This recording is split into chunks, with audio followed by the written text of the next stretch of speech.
Special edition Sunday morning, Ben's Den, and I have been looking forward to this one all week because I got two special gentlemen in the den with me. I have head coach of Pinkerton Academy, Dave Rhoads. How are you, sir? Very well, thanks. How are you? I'm doing great. And the newly retired Bow head coach, Brock Hoffman. How are you, sir? Outstanding. Excellent. Well, gentlemen, thank you for getting up first thing on the Sunday morning to talk wrestling. I know everybody was up late last night watching the NCAA's Division I, and I'm sure we could talk about that. And today we get to be lasers. So we'll come back to that one on the sidelines. Maybe Brock will have a beer and we'll sit down and we'll rap about it. So we do have Coach Nick Eddy, who from Salem. He'll be joining us a little bit late. He's out there doing his duties that he's got to do. And so he'll pop in here shortly.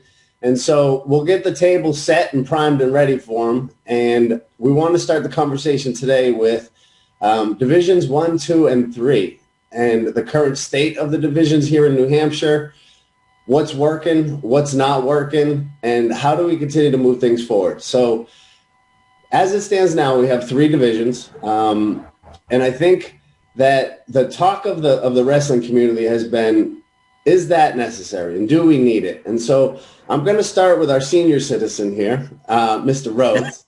Just how it goes, but I'll start with our most experienced coach is how I'll put it. How's that? No, that's okay. That's okay. Apparently the grocery store thinks I'm a senior citizen. So yeah, you got the discount. I love it. I got the discount. Yeah. So we have 3 divisions. You know, you're a Division I coach. Brock's a Division III coach. And obviously Division I has the larger schools and probably doesn't suffer from a lot of the issues that some of these smaller schools do. But overall in 2021, where does Coach Rhoads stand on having 3 divisions versus 2, pros and cons, and just kind of wax poetic on it? Well, see, okay, so I am in the enviable position of being the coach at the largest school in the state. So I have no shortage on people. I can pull bodies out of the hallway.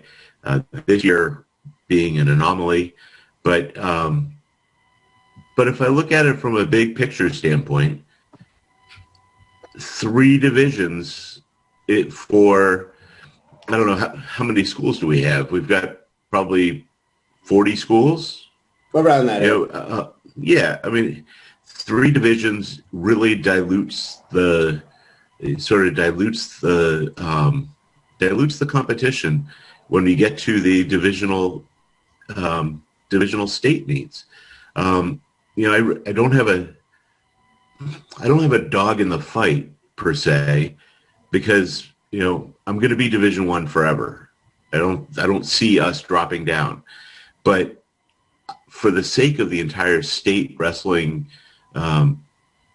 competition, I believe it's better to have fewer divisions and higher levels of competition than to have more divisions and dilute the value of the state championship. So and there are the exceptions. There's Plymouth, there's Bow, but we're really talking about a couple of schools that at the tops of D2 and D3 who excel every year, and then there's the rest. And we need to be able to bring the bottom half of those divisions up, bring the quality of wrestling up. And I feel like reducing the number of divisions would do that. Yeah, and just for those that don't know, so right now there's 3 divisions, Division 1, 2, and 3. And the origin of going back to 3 divisions, because when I was in high school, it was Class L, Class IMS, or something along those lines. It was more 2. And so now we have the 3, and the genesis of why we have 3 was so schools like, Bow, Plymouth, Conval could get some names on some banners and hopefully grow some numbers and promote through success. And I think that I don't think I've heard one person say that that's succeeded in that particular vein. There might have been some good things about having 3 divisions. And so I want to move to Brock, who, you come from one of those smaller communities where there's limited resources. It's just the way of the world, right? And so from your perspective, and you're in a Division III with one of those powerhouses like Plymouth State, or not Plymouth State, but Plymouth High School, that you're always on top. They're a tough team in the wrestling. They do a great job up there. And so stepping back from the coach's role, and again, both you guys are from PA, which I love because that's a different perspective than a lot of people here in New Hampshire have. So Coach Hoffman, or retired Coach Hoffman, what is your thoughts on current state of 3 divisions, and which way do you lean, 3 or 2? So I've been pondering this for years. It wasn't just this year because of COVID. I've always wondered about the 3 divisions and versus 2 divisions. I actually think that the 3rd division was successful. I think that it did grow. Numerous teams did grow from it. Did have some new energy to it from doing well in Division III. Pelham's one of those teams, Newport. And, you guys aren't always there at the state tournament, but to see those small teams and their energy and their fans, celebrating, them doing well is really cool to see. Lately, so COVID totally ruined everything. A lot of momentum that wrestling had. The announcer even said it on ESPN last night that, last year in 2020, they were going to have wrestling in a dome in Minneapolis, right? Because it was so big. So many people were going, they're going to have it in a dome. And, COVID kind of stole some of that momentum. And I think that happened on our level too, our high school level. Just it's not as big of an impact, but the numbers are definitely down. So, whatever I thought years ago is everything's out the door at this point because the numbers are just so low that we need to go back to 2 divisions at this point because there's just not a substantial amount of numbers to have a good 3 individual tournaments. There'll still have to be some changes by bringing all those Division III teams into Division II to try to make it fair, I guess, or that teams have a chance. Newport's never going to be able to beat, and I shouldn't say never, but Newport's going to have a really hard time beating Bishop Gert, right? Because Bishop Gert can recruit from wherever they want. So something like that, maybe BG has to go back up to 1 if you're going to bring all those teams in. Maybe BG came down because the numbers were too low in Division II, so they came down from 1 to be in Division II to even out the numbers, right? Because people always question, why doesn't Plymouth move up? Well, Plymouth couldn't really move up to Division II because they're one of the bigger teams in Division III, so it kept the amount of wrestlers in Division III better. So, yeah, they could move up, but it actually hurt Division III and hurt us more as a division than them moving up. So, but all those kinds of excuses are all out the window at this point because the numbers are so low. So, so we have to go back to 2 divisions. Being from Pennsylvania, we only have 2 divisions, right? And the Pennsylvania is double the size of New Hampshire. However, the ruralness of New Hampshire is completely different. We used to make fun of AA wrestlers in Pennsylvania. So there's AAA and AA. So we'd be like, oh, that kid's AA. You're gonna smoke him. Yeah, he's a state qualifier. He's just AA. Kind of like we have a little bit of that now with Division II and Division III, but even AA in Division III, it's the size of, it's bigger than Hollis. It's still a pretty big school. Now you're talking about White Mountain. Look at how can White Mountain compete with BG? So that's why I thought that the 3 divisions were good. However, long story short, all that push aside, we don't have the competition. We don't have the numbers. You got to go to 2 divisions. So I want to, excuse me, I want to give a couple of ideas or examples of what it looks like now. So a couple of years back, I was at the Division II state tournament, and I watched a young man who he bide the quarterfinals. Woohoo! He won. He had a less than impressive wrestler in the semifinals. It didn't look like a semifinals match in a tournament. And then he went into the finals and wasn't even a tough match there. And again, I know that there are some kids that are going to overdo other ones, but that's like a serious trend that we see, even with kids that shouldn't be smoking kids. They're buying into the semis. there should never be a wrestling tournament hosted where you buy into the semis, period. That right there tells me we don't have enough competition. And I had a gentleman behind the scenes email. I get a lot of that. People don't want to talk out loud. But he had mentioned something about what if we went to like 2 divisions and the teams that were small that you couldn't field a full roster with, you have almost like a catch division, and they can compete against each other, and they get to then compete in the individual tournaments. And I don't know the mechanics of it, but like if you guys were in charge, if you're the Wizard of Oz, and Coach Rhoads, I'll start with you.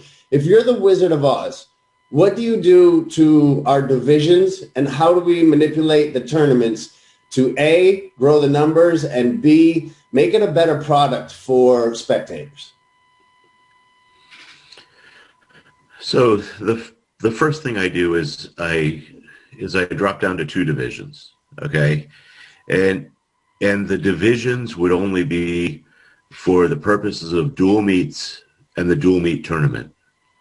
So we go to a state dual meet tournament that determines our team champions, and at 2 divisions. So they're they're good sized tournaments, and they mean something. And then the second thing I do is I scrap the division individual tournaments. I go to a 2-day all-state tournament for the purposes of getting kids to New England's and getting our individual state champions. I feel like those are going to be much better products than what we currently have. Now, it appears that we're going to go to the dual meet tournament again next year. Like, we're going to keep that concept for next year. But I think there's still some fine tuning to be done. And I think there are ways that we can make a better product for the kids and the spectators. Okay. And so, Coach Hoffman, same question. Wizard of Oz, I know you're a little short to be the wizard. You might be one of the little flying monkeys, but we'll suspend reality right now. We'll call you the Wizard of Oz. And, hey, you got the controls. What do you do? Yeah, so I definitely dropped down to 2 divisions. I would think about Dave's idea. He definitely has some, he's a smart guy, he has some logic behind that. I like to do individual tournaments, honestly. At the dual meet tournaments, fine too. It's still pretty hard in those, Division 2 and 3 to fill a full lineup to be able to compete in those dual tournaments. Those dual tournaments are tough, with a small team. I like to do individual tournaments. I like the MOC. I like the build up there between the 2. Honestly, I think the way we run the MOC and the way we promote wrestling through tournaments is the bigger problem, is one of the bigger problems. We don't put on a show. We drag it out, all day long, versus, so Dave nailed it. It's a 2-day tournament, right? Any state tournament that you go to, that's like a legit wrestling state, they're going to have a 2-3-day tournament. Pennsylvania's 3 days. Again, double the size. We don't need a 3-day tournament. But we can do a 2-day tournament. A big 2-day – the Capital City Classic should be a 2-day tournament. If I'm Hammond L, I'm doing a 2-day tournament. And, it's MOC's 2-day tournament. You weigh in Friday night. You do 2 or 3 rounds. You come in Sunday. You do a round. You do semifinals at 10 o'clock in the morning. And at 2 o'clock in the afternoon, you're doing the finals, 1-mat final, red mat, to run out on, green mat to run out on, lights, smoke, or fogger, announcers, cheerleaders, whatever. Man, put on a show. Because, honestly, growing up in Pennsylvania, Dave can probably remember this. On TV, as a kid, you watch state finals, the 1-mat, on the Hershey mat. You wanted to be on that Hershey mat. Right, that's all you wanted to do. You wanted to be on that Hershey mat, and now you want to be on the Giant Center mat. Right, that's what you. But you had something to look forward to as a kid. These kids have nothing to look forward to, except for some guy announcing their name and maybe where they're going to college next year. Just not enough. We got to put on a show. We got to make it entertaining. Right, Gladiator. Are you entertained? These kids aren't entertained. The parents aren't entertained. Yeah. So. You make up a lot of great points right there. And one of the things that I want to touch on is the presentation. And so the MOC is exactly the same as it was 30 years ago when I graduated high school. Like nothing's changed. It's the same presentation, the same everything. And coincidentally, it's the same people running our sport. And I often get flack that, I act like nothing's been done. I got those people like, oh, you act like you guys are just finally doing something. What about, that's not what I'm saying. What I'm saying is this. What we're doing is not working anymore. I don't care who's running it. It's not working. The numbers are down. Parents are frustrated. And I'm not talking about your diehard, been in wrestling for 9 years. They don't care if you keep them locked up for 4 days for weigh-ins and then go to your tournament. They don't care. I'm talking about the regular people that are like, oh, yeah, let's try wrestling. What's this about? And when you go to some of these tournaments, you mentioned the Cap Classic, we got a bunch of individual tournaments and they're running for 12, 13 hours. There's no other sport in high school that even comes close to that.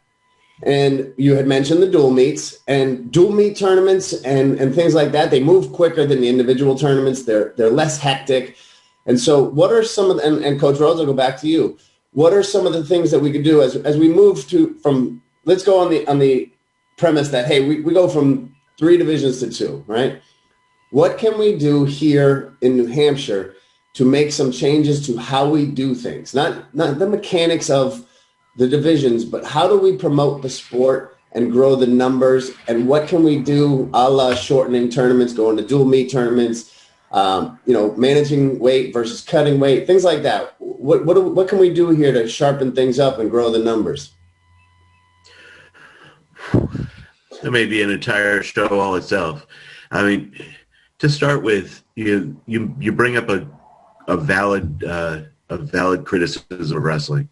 These every Saturday, 12 to 14 hours, 12 to 14 hour days,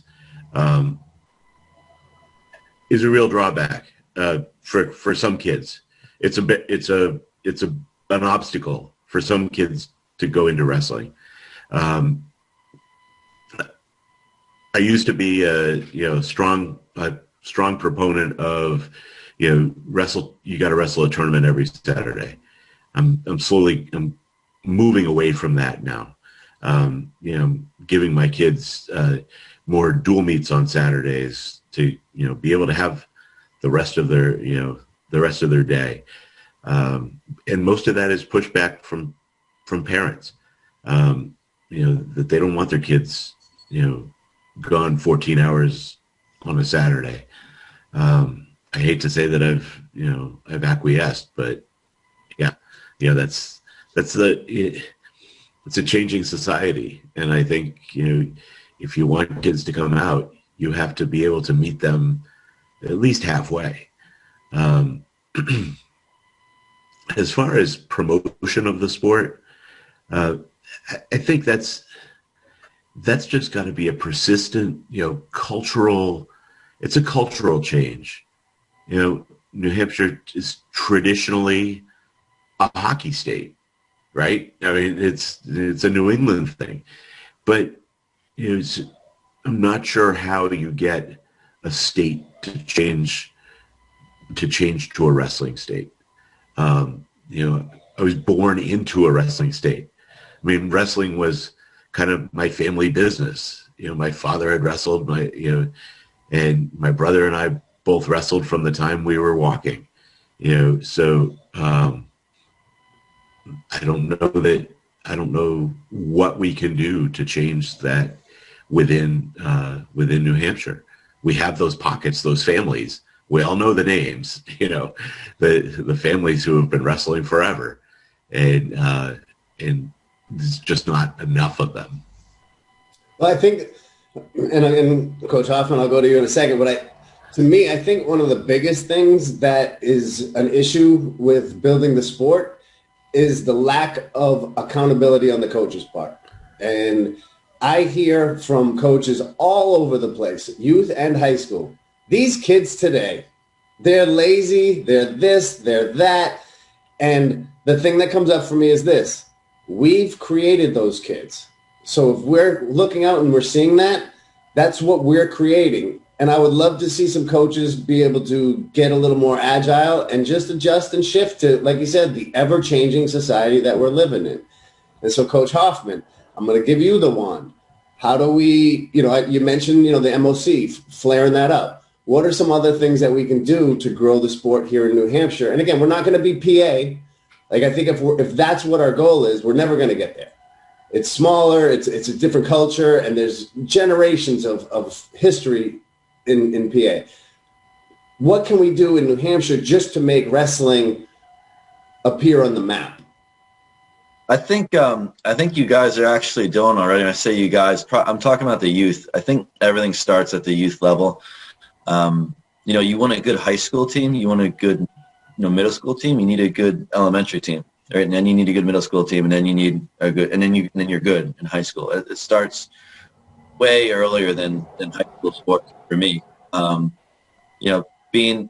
Stepping down a couple of years ago and creating the Bow Brawlers, helped get to where I was at, the last 4 years. So, and I think that runs in conjunction with just wrestling in general. I think you get, more. I mean, you go to those elementary and youth tournaments, their gyms are packed. There's a lot of kids wrestling. There's a lot of stuff going on. There's a lot of energy. And then we lose, I think I lost 60% of my Bow Brawlers going into my high school year. Maybe they came out their freshman year and then I lost another 10 or whatever. And that was a hard room to be in the last 4 years. But and that's where I think, Ben, the coaches need to do, and myself included, like, how in the hell am I losing 60% of my kids, right? And I'm two-time coach of the year, and I'm losing 60% of my kids. Man, I got to, look at myself and say, what am I doing wrong? But backing up, I think the problem starts before that. I think the problem starts at the youth level. But I think the New Hampshire youth wrestling's got that figured out. You guys are, bringing in, time slots for different kids so they're not stuck in that gym all day. There was a tournament that the Y did at Bow, and my brawlers sat around for 6-7 hours before they even wrestled, and they were like, and they didn't come out the next year. 3 eighth graders, and they were hammers. So that was absolutely a turnoff. But I think that we have a lot of studs coming up through the youth level. They come to camp. And you're doing it right. So I would say that, a lot of corrections are being made. So I'm really looking forward to the future. And then there's the other part where we need to do a better job making, the high school sport more approachable, and time management, like Dave said. And I agree with Dave. You got to read your team. If you have a hammer team and they want to go to tournaments and they eat and they feed off of that, you can take them to tournaments every weekend. If they're a little bit more lackadaisical and they're not as hungry as a team before, then maybe you step back and do little dual meets. That's the coach's job to manage the energy on his team. So, self-reflection on your team is another thing. And then, getting the coaches committee, maybe not the coaches committee, the wrestling committee, the NHIAA, all on board to put on a really big show at the end. Well, before we dig into the NHIAA, and there's a lot to unpack there. But you touched on something that I think is really important, the feeder programs, right? Look at the successful programs in our state, and they all have feeder programs, and they all have returning alumni to support from a coaching manner. Timberlane and Concord are our 2 biggest examples of that, right? Long tenured coaches. The assistant coaching staff is all ex-wrestlers from Timberlane and Concord. You look at Runlet Middle School, it's just stuffed with ex-wrestlers who became teachers. It's almost like the wrestlers don't have a choice but to become a teacher and go in and recruit in their schools. And so I find that there's a lot of disconnection between the high school and the youth level. And so I coached in Manchester for the last 10 years. There's no synergy. Very rarely did a Memorial West or Central coach even come by the room and say, hello, hey, this is where we're at. This is what we're up to. And, hey, we'd like you.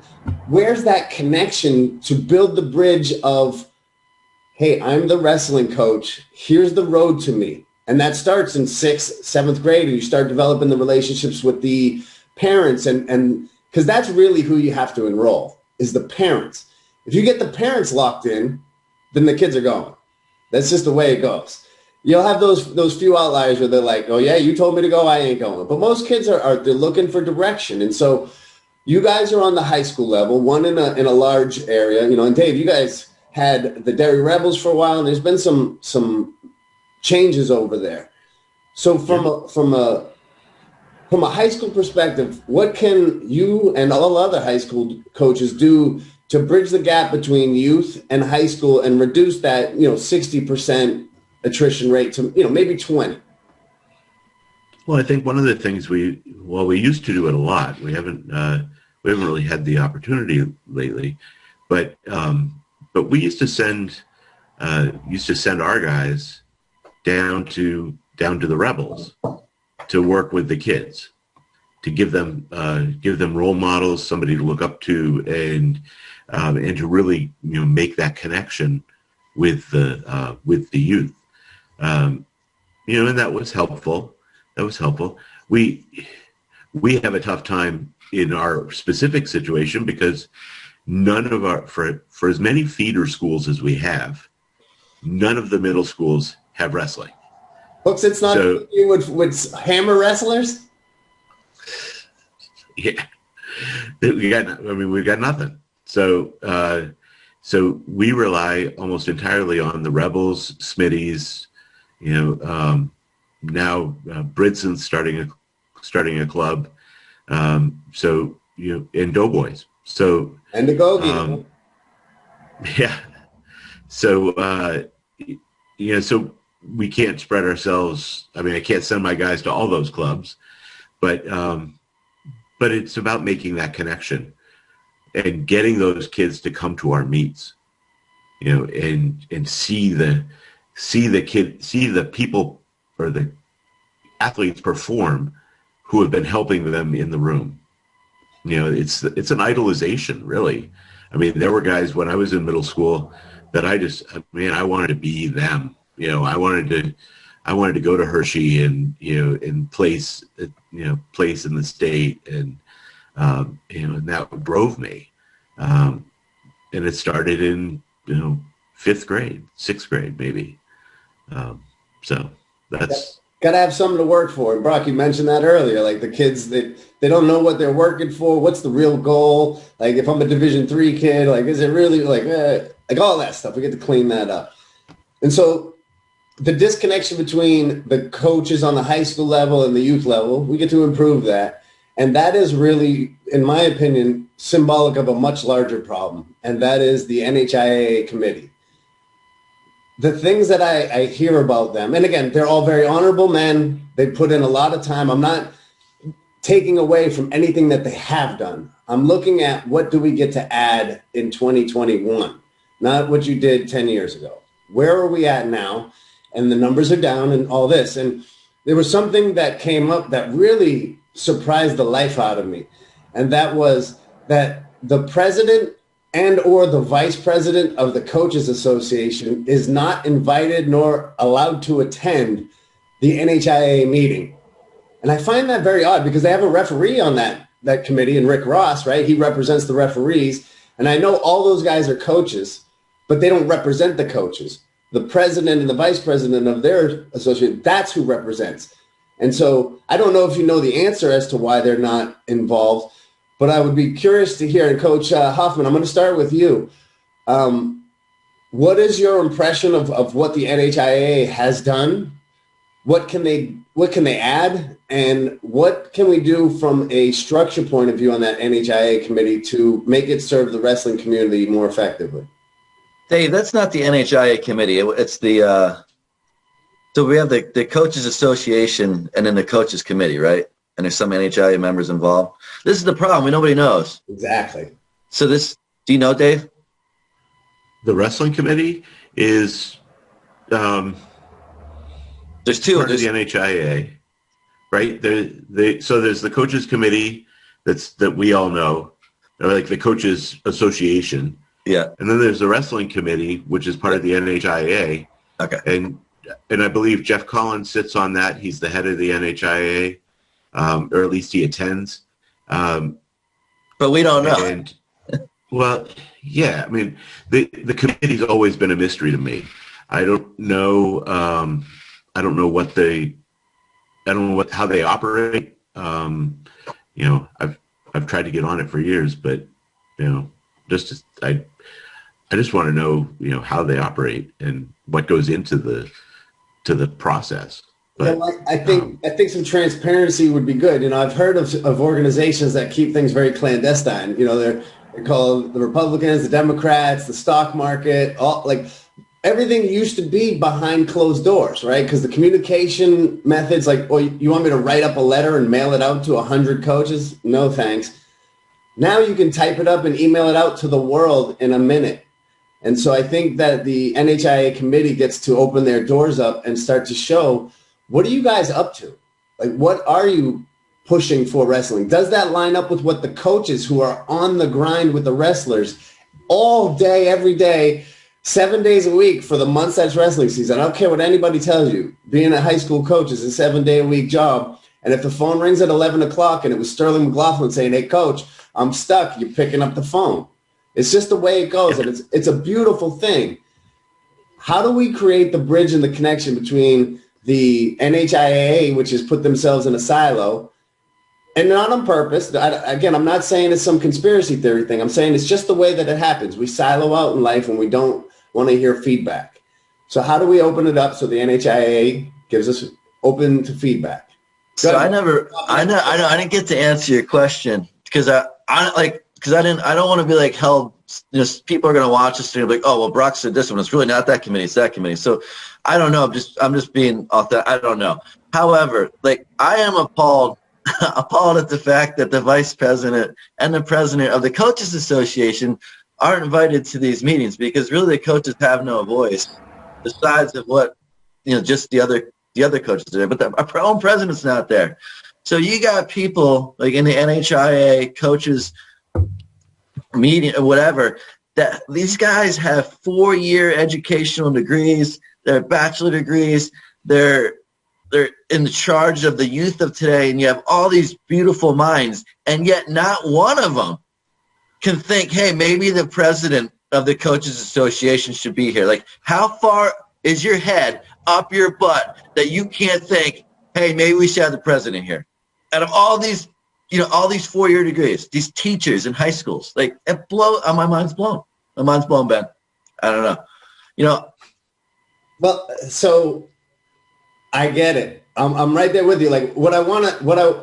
So I've reached out to the NHIAA committee numerous times. They're probably sick of hearing from me. I've spoken to Bruce Parsons. I requested to go to an NHIAA meeting. And you know what it's like? Or my experience of that visit was, yeah, just sit here and just, shh, it's okay, baby, you're good. Yeah, and then leave. They're not open to doing something different. And this is not a knock on any one individual, but as a culture, this is what happens, right? One generation takes the reins and they do what they do, and then they get to relinquish the reins to the next generation. It's just the way it goes.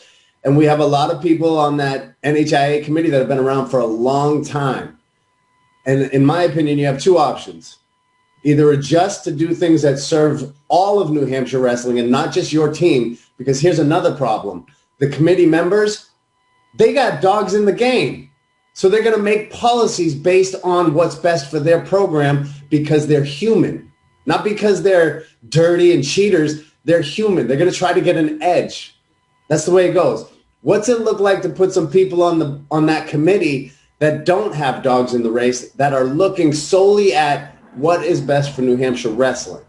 And so, Dave, you had mentioned you've tried to get on the committee for years and nothing.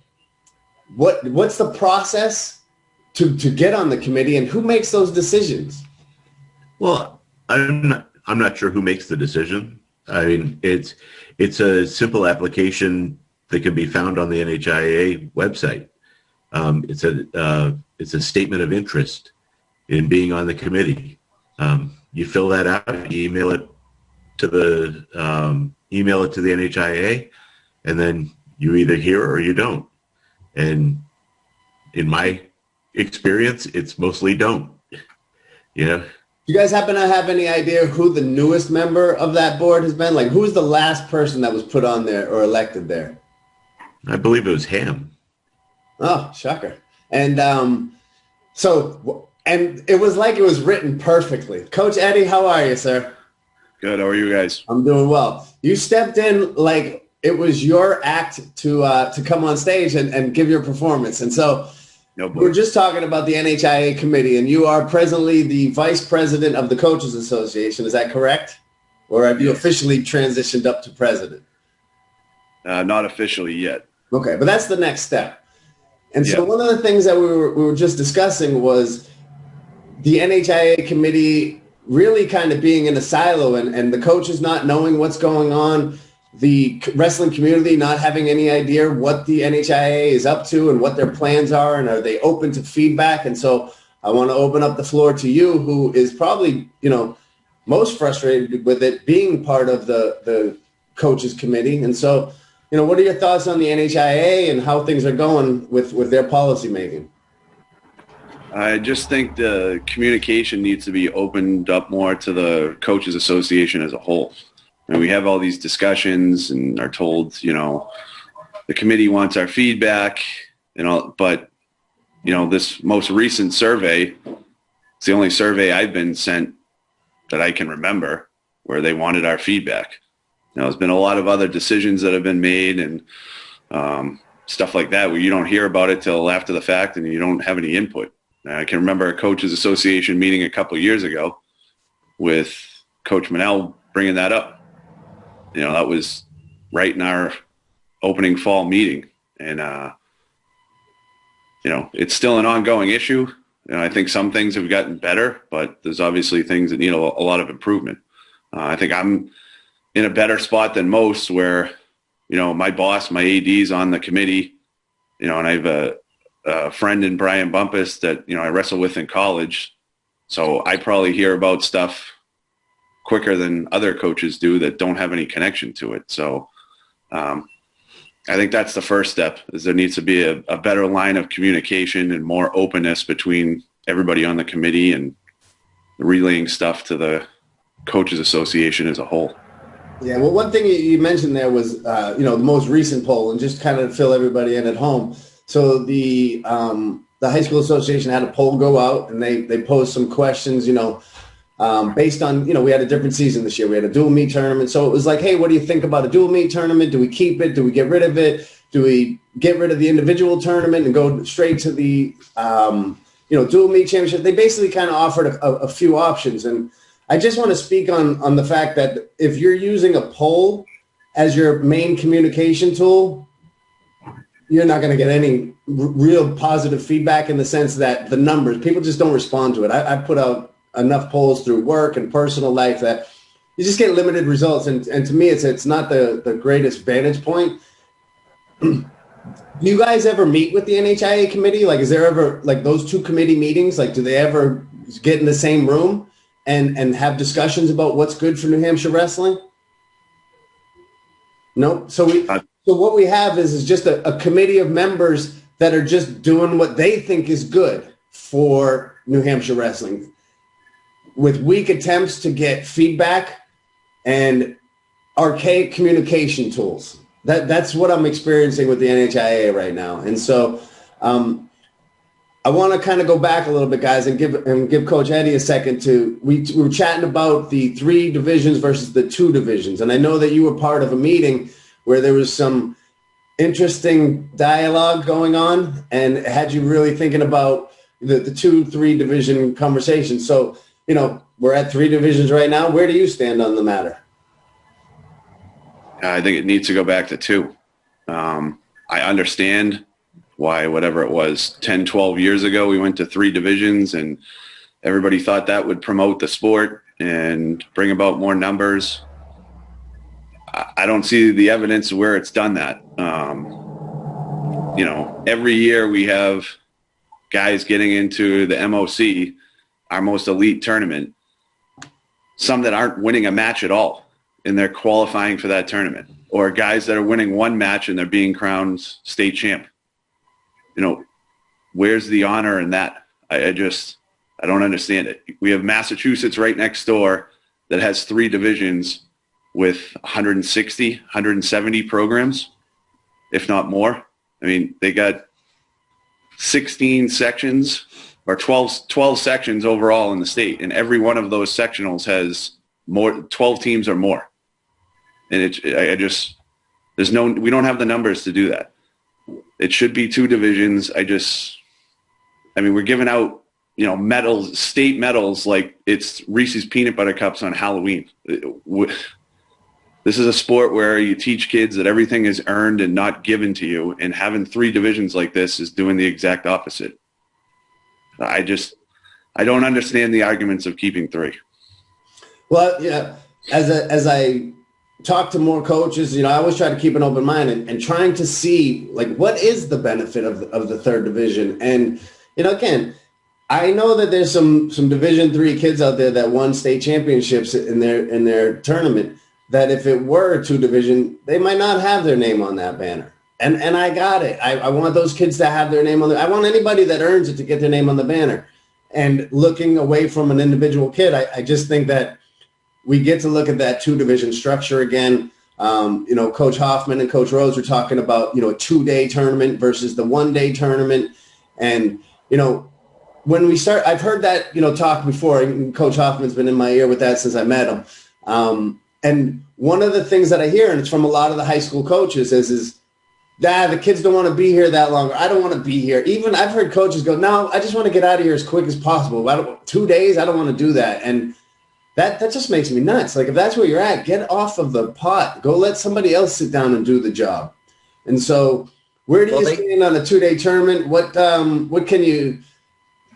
we do to improve the product here in New Hampshire? I'm going to take the floor. Most of the coaches haven't had that experience over and over again and how smooth and how fun it actually is. All right. So every tournament in Pennsylvania that we went to was a 2-day tournament. There's no 1-day tournaments. It was exciting. You got out of school early on Friday because you had to go weigh in at 2:00. So you got out at 1:30, 2:00 to go weigh in. You warm up. You get to eat an extra day early, right? If you're really watching your weight. So, and then you warm up, you wrestle 2 or 3 rounds, and you're out of there. All right? And then you take the bus back the next morning, and you wrestle again 1 or 2 rounds, and semis is early. And then the coolest part was you could tell each and every kid that was in the finals because they were in street clothes at 11 o'clock in the afternoon because they didn't have to wrestle till 5 o'clock at night because they put on a really good final show. So you put 2 days, you're not there all 1 day, and you put all your energy into a show at the end, something to look forward to. Like Saturday morning, I made sure that I had my finals clothes, not my singlet, my finals clothes, my sweater, my khakis to look good all day, and because I'm in the finals, baby. That's what it was all about. It was that's what promoted the sport that wasn't even physically wrestling. And you make more money. If you're hosting the tournament, you get the commission for 2 days versus 1, and you sell more food. Because, again, you're going to sell more because they're there 2 days. So it's more lucrative, it's more fun, and it's quicker. Or at least it seems quicker. And you promote the show. You promote a show. You put on a show. I'm complete. Coach Rhoads, what do you think? No, I fully agree. I mean, we're on the same wavelength. I said that before. It's a 2-day individual tournament is a bigger tournament with more competition is a much better event than a 1-day. But the D2 and D3 tournaments end at like in 2019 or 20. I mean, they were done by 1, right?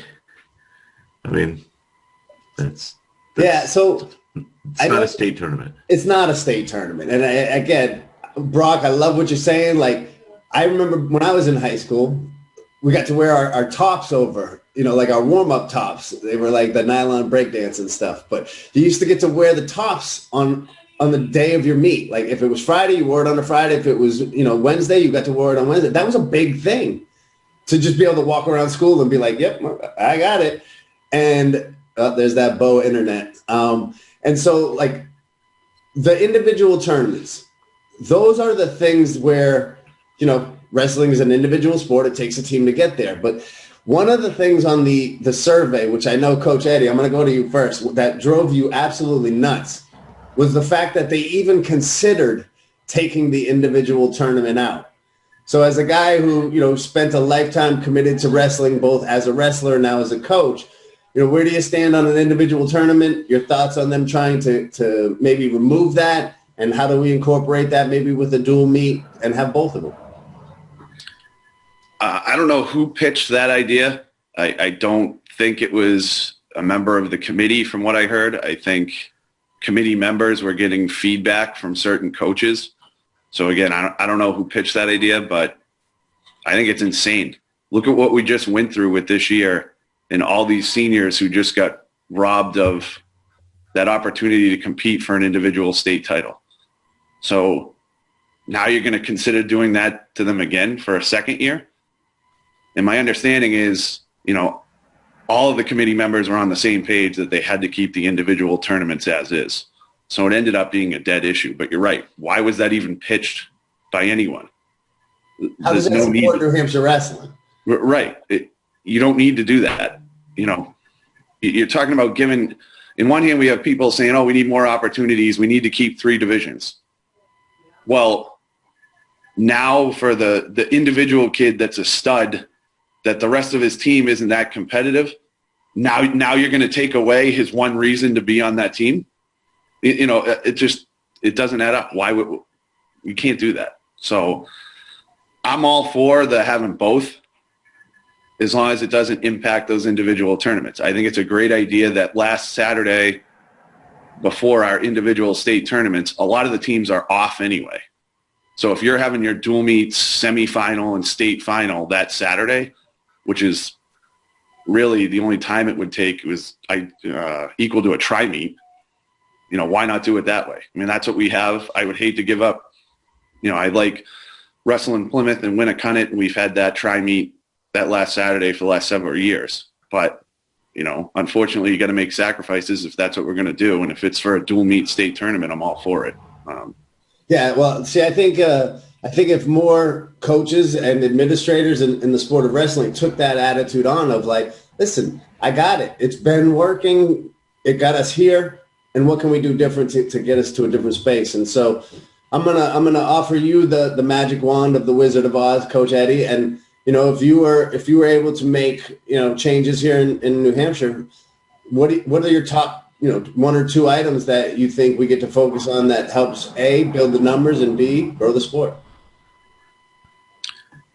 I think the building the numbers comes down to each individual program. I mean, we should all be bouncing back and forth ideas off each other on how to build our own programs first.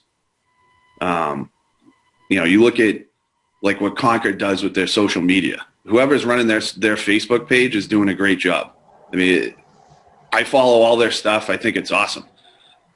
And Dave, I know what you're doing with your Twitter and your Facebook, like that stuff's great. And it promotes that stuff. It's even simple stuff like wishing a kid a happy birthday and doing a nice, well done photo of them, one with them wrestling, one with, their warm up talk. The kids like that stuff. And it gets the attention. One of the things we did was Bo Dillon's weight loss transformation.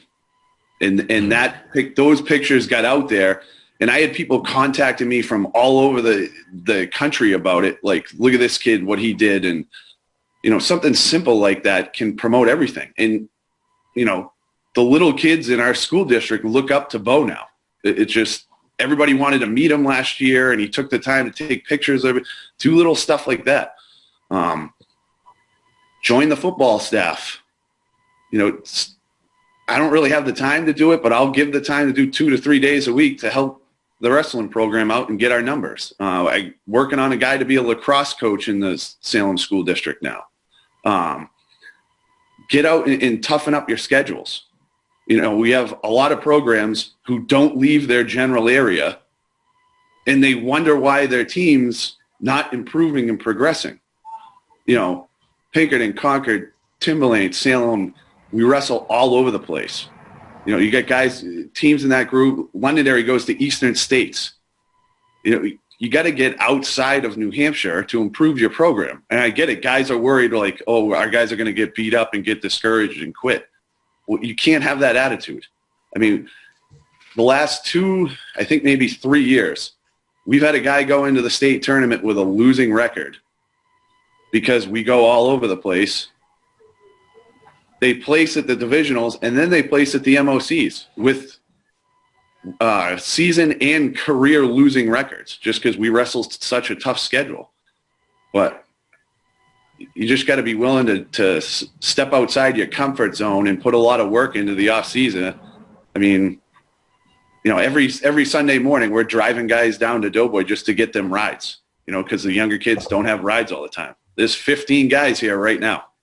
So really what I hear is just put some effort in and do something a little bit different instead of just pointing the finger at the kids. Yep. And so Coach Hoffman's hopping back on. You know, he's got that bow internet. It's okay. We're in the States. Get it. So I guess, you know, we're running up on the end of my time here, but I want to kind of go individually here, and I want each of you to kind of just give a statement to the NHIAA committee as to like, this is what I would like to see done as a coach in high school. This is what I think would make it be better. Coach Rhoads? In addition to the stuff that we've already spoken about, I really feel like there needs to be a specific time limit on teams of individual wrestlers, where schools cannot be wrestling as individuals for an unlimited period of time. I use Oyster River as an example. They have never been a team. I mean, Billy Cole was the first, you know, if you think way back to Billy Cole, you know, that they wrestled as individuals for the last 15 years and have never been have never been a team. And I really feel like that hinders the growth of the sport. I think schools need to be put on the hot seat to get their programs developing and growing and not just be allowed to be stagnant. One way to do that is to co-op. You know, you have 3 years to co-op. You co-op for 3 years. At the end of 3 years, you're on your own. You're not an individual anymore. You've got to be a team. You know, and I think we need to put the pressure on the schools to develop their programs into actual programs and not individuals. Excellent. And so you mentioned co-op, and again, because of the time crunch, it's going to kind of fly under the radar. But my request here publicly is that we can get back together and chat about that, because I think that's a great topic that we can discuss and dig into and figure out how that could support the growth of wrestling. And so, Coach Eddy, I'll turn it over to you. What's the message to the NHIAA? I think we touched on it earlier. Open up the line of communication. You know, get ideas from other people. Rotate those spots of the representatives we have on the coaches committee. You know, everybody's talking about that in politics right now. Why are these people sitting in positions for 30, 40, 50 years in the same position? You know, there needs to be term limits on stuff. Get new ideas, new blood in there, and people that are motivated and want to do stuff. And it's not, I'm not knocking a lot of the people on it now. You know, those guys did a great job getting us to have a season this year. I mean, I know a lot of work went into that. And originally, the NHIAA didn't want to have wrestling. And it was through the work of a couple of those guys that are coaches or former coaches that got it done so we had a season already, unlike all the other New England states. So they did a great job there. But overall, the communication just needs to improve. We're operating under certain rules that aren't even in writing anywhere. They're handshake agreements. So they say, oh, it's in the PMP. Well, I read that thing every year. And there's certain rules that we operate under that aren't in the policies and procedures. So what are we doing? How are we operating under handshake agreements just because that's been the way it's been for 20, 25 years. That's silly. That stuff needs to change. Again, there's a bunch of different factors there, but it's something simple. Put pen to paper so everybody knows there's no confusion. I mean, I can't tell you how many questions I've answered for coaches where they go, well, can I do this? Can I do that? And I sit there and I go, honestly, I don't know. And then I read the policies and procedures. The answer is not there. I make a phone call and this is how it's done. Okay, well, thanks for the heads up. I've been coaching here for 7 years. I didn't know that either. So just stuff like that. The communication needs to improve. Okay, perfect.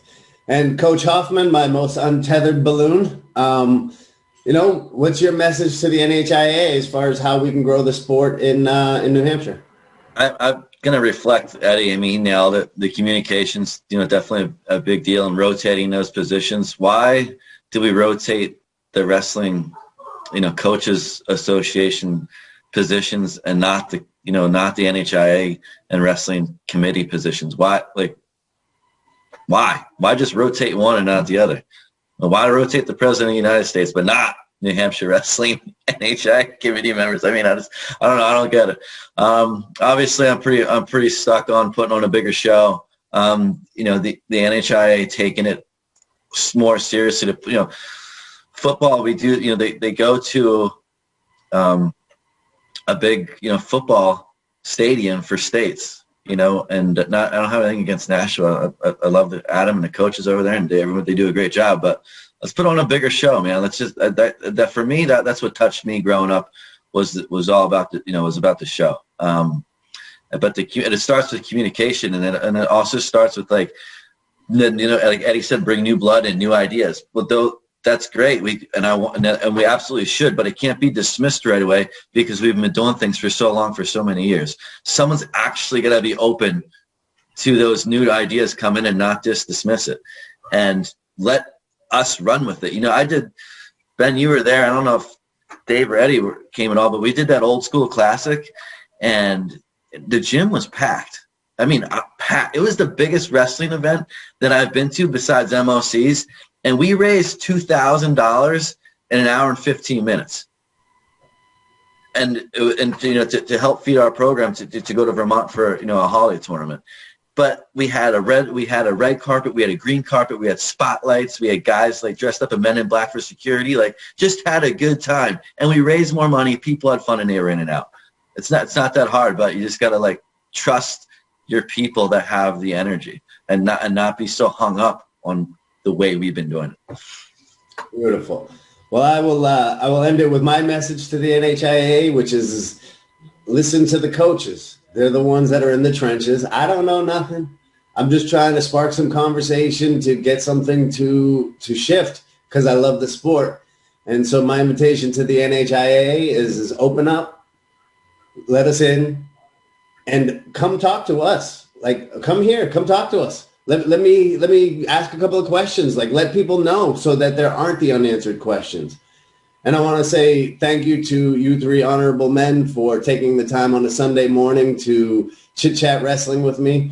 I've felt the lack of it through this season. Just haven't been able to run around and be at the individual tournaments and sitting on the corner of the mats with the camera and being able to do all of that. And so taking some time with you guys fills me up quite well, and I always appreciate your time.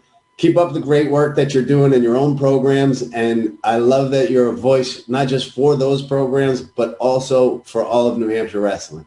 So thank you very much, gentlemen, and trust and believe that you will get a text message for another one of these very soon to talk about co-oping and what else we can do, because I'm not stopping. And I hope you guys are of that same nature. So, again, gentlemen, I appreciate your time, and you have a wonderful day. All right. Thanks, Ben. Thanks, guys.